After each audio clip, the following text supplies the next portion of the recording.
Okay, it's Captain K working on a 10-year-old Robala boat with the symptom of go to battery 2. Let me get some life.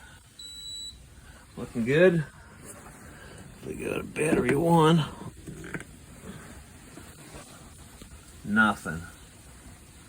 Alright, first gas is battery 1 is dead. Buddy took it in the shop, batteries are fine. So clearly there's something wrong between the batteries that are tested fine and the load, specifically on battery circuit number 1. So let's go take a look. I'll leave the switch on 1. Go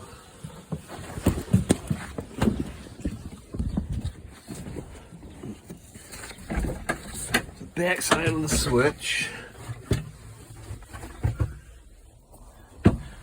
There's a switch. There's terminal 1. There's a little tiny mark on it. There's terminal 2, terminal 3 are the common.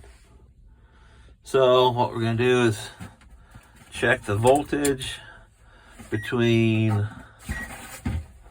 the common and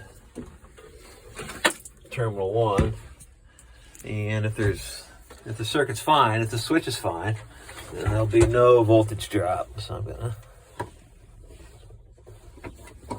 put my leads on terminal 1 and terminal 3. I know it's a bitch, I can't really film it. But there we go.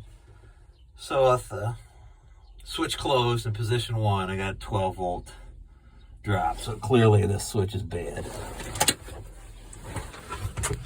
So what we're going to do is put in a new switch and this boat's going to run. Tight lines, everybody.